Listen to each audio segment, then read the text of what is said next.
नमस्कार सभी भाइयों को और बहनों को, और उन वाली बहनों को भी। समझ तो गए होंगे किन वाली बहनों की बात कर रहा हूँ मैं उन्हीं बहनों की बात कर रहा हूँ जो हम सभी के लिए रानी लक्ष्मीबाई बन रही थी, और आज उनके मुंह से एक शब्द भी नहीं निकलता।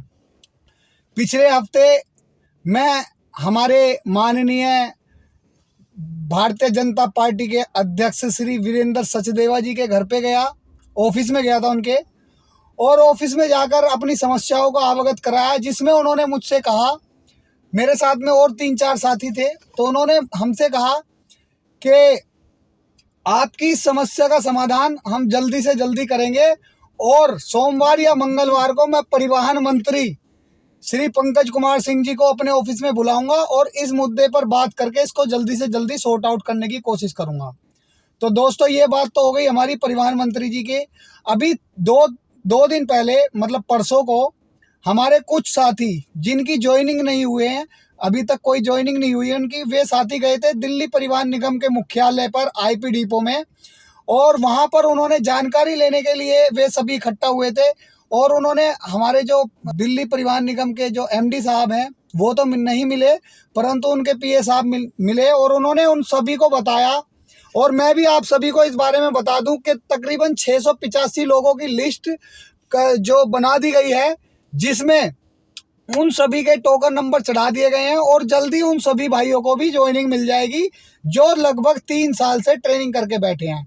तो ये मुद्दा तो उन सभी भाइयों का भी हो गया है सॉर्ट आउट।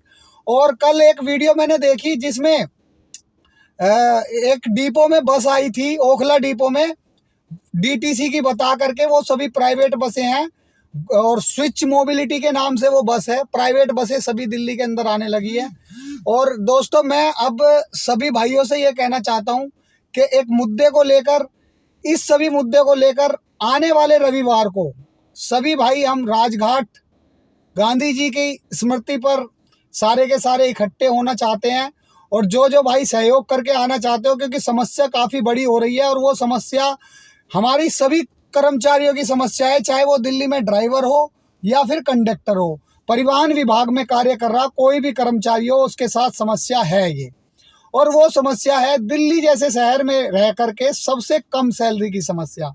आज हम सभी के साथ में जो भेदभाव किया जा रहा है, जो एक परमानेंट कर्मचारी है उसको 2800 का बेसिक ग्रेड पे लागू कर दिया गया है, परंतु हमारे कॉन्ट्रैक्ट कर्मचारियों के लिए 28 रुपये का भी लागू नहीं किया गया। वो 19 रुपये तनख्वाह बढ़ी थी, वो तो आप सभी को मालूम है, 28 रुपये का भी नहीं लागू किया गया। 2800 की तो बात छोड़ो। तो ये सभी बात हम अपनी जो मुख्यमंत्री जी हैं उन सभी को बता के भी आए हैं, लेकिन जितने भी साथी जाते हैं, जो भी कोई जाता है, और हमारे मुख्यमंत्री जी, हमारे परिवहन मंत्री जी और हमारे अध्यक्ष साहब जी का एक ही जवाब होता है, और वो जवाब होता है, थोड़ा सा हमें समय दो। आखिर वो समय कितना उनको चाहिए, उन्होंने अभी तक किसी को ये नहीं बताया कि वो समय कितना चाहिए। इस समय की जानकारी लेने के लिए हम सभी भाइयों को इकट्ठा होना पड़ेगा। आने वाले रविवार को 18 तारीख में सभी भाई राजघाट पर मिलने की कोशिश करें, जिससे कि हम अपनी बात सरकार तक पहुंचाएंगे, और अपनी बात को रख करके, क्योंकि हमारे साथ में समस्या काफ़ी बड़ी है भाई, बहुत सारे साथी साथ छोड़ के चले गए, समस्या बहुत बड़ी है। परिवहन विभाग बना दिया गया है दिल्ली परिवहन निगम से, डीटीसी की बसें बंद कर दी गई हैं, और प्राइवेट बसें लाई जा रही हैं लगातार। पिछले 12 साल से जो काम हमारे केजरीवाल जी ने किया, वही दिल्ली में नई आई भारतीय जनता पार्टी की सरकार करने लगी। अभी कल मेरे व्हाट्सएप ग्रुप में एक मैसेज आया कि बड़े भाई, एक बार हमारे जो पूर्व मुख्यमंत्री रही श्रीमती आतिशी जी से भी एक बार मुलाकात कर लेना चाहिए। तो मेरे भाई, जब दिल्ली के अंदर आम आदमी पार्टी की सरकार थी, उस समय भारतीय जनता पार्टी के किसी भी नेता को विधानसभा में नहीं बोलने दिया गया, और जिसने बोलने की कोशिश भी करी तो हमारे जब उस समय विधानसभा के स्पीकर थे रामनिवास गोयल जी, उन्होंने उनको विधानसभा से बाहर निकाल दिया। आज वही स्थिति आम आदमी पार्टी के साथ है।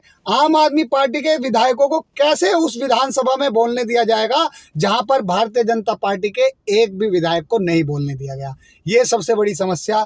और दूसरी बात भाई, हमारी लड़ाई किसी एक पार्टी से नहीं कि भाई हमारी लड़ाई कांग्रेस पार्टी से है या हमारी लड़ाई भारतीय जनता पार्टी से या हमारी लड़ाई आम आदमी पार्टी से। हमारी किसी लड़ाई किसी पार्टी से नहीं है। हमारी लड़ाई है हमारी दिल्ली सरकार से, जो पिछले 12 से 15 साल से चलती हुई आ रही है और आज तक लगातार जारी है, खत्म नहीं हुई है। वो लड़ाई खत्म करने के लिए हम सभी भाइयों को इकट्ठा होना पड़ेगा। मैं अभी भी बता रहा हूं, आने वाले रविवार को राजघाट डिपो में सभी भाई मिलने की कोशिश करें।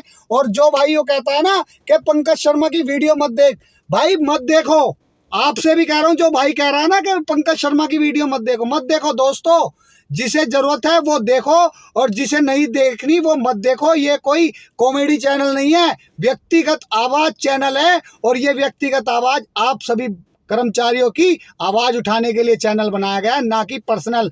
अगर कभी इन फ्यूचर में इस चैनल के अंदर कोई पैसा आना शुरू हुआ तो वो पैसा भी मैं आप सभी के लिए लगा दूंगा, अपने पर्सनल के लिए नहीं रखूंगा उस पैसे को। समझ गए भाई?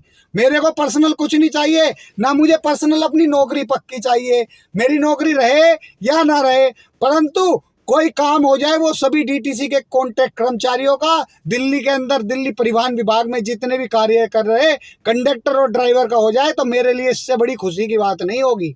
ठीक है ना? कोशिश कर रहा हूँ, कोशिश जारी है और कोशिश लगातार जारी रहेगी। इसीलिए सभी भाइयों से रिक्वेस्ट करिए। ये तो वो भाई जो मेरे से कह रहे थे ना कि आप आतिशी जी से जाकर के बात करो, बड़े भाई हमारी समस्या अगर किसी भगवान से है तो हम उस भगवान के पास जाएंगे, या वो भगवान हमें ये कहेगा 2000 किलोमीटर दूर हमारा एक ठू और मंदिर है और वहां जाकर के हमें ये समस्या दोबारा बताओ। नहीं भैया, ये समस्या हम दोबारा 2000 किलोमीटर दूर जा करके नहीं, ये समस्या ही दिल्ली सरकार में जो हमारी सरकार बैठी है, भारतीय जनता पार्टी की सरकार, और जो हमारी मुख्यमंत्री जी हैं उनको बताएंगे जा करके। क्योंकि हमारी जो समस्या है वो हम अपनी सरकार के आगे बताएंगे, हम किसी दूसरी सरकार के आगे नहीं बताएंगे। तो दोस्तों, ये समस्याएं काफी लगातार जारी हैं। सभी भाई इकट्ठा होने की कोशिश करेंगे रविवार को। मैं अपने बच्चों को भी लेके आऊंगा भाई, और कोशिश करो जितने साथी आ सकते हैं। अब देखता हूं कितने साथी भाई मुझसे जुड़ना चाहते हैं, मुझसे जुड़े हुए हैं और लगातार अपनी कम सैलरी को लेकर के परेशान हैं। ये सभी साथी, चाहे कोई इलेक्ट्रिक बस चला रहा हो या क्लस्टर चला रहा हो या डीटीसी चला रहा हो, सभी साथी आने की कोशिश करें।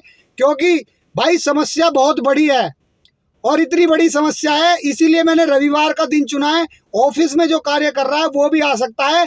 रविवार को राजघाट पर गांधी जी की स्मृति के पास में आना है सभी भाइयों को।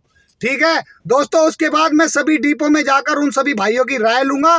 कोई हम ऐसा काम नहीं करेंगे कि हम भारतीय जनता पार्टी के खिलाफ जाएंगे, नहीं जाना चाहते ना जाएंगे, क्योंकि हमारी समस्या बहुत बड़ी है। हम उनके सामने जाके उस समस्या को रोएंगे और बताएंगे और उस समस्या को मनवा के रहेंगे।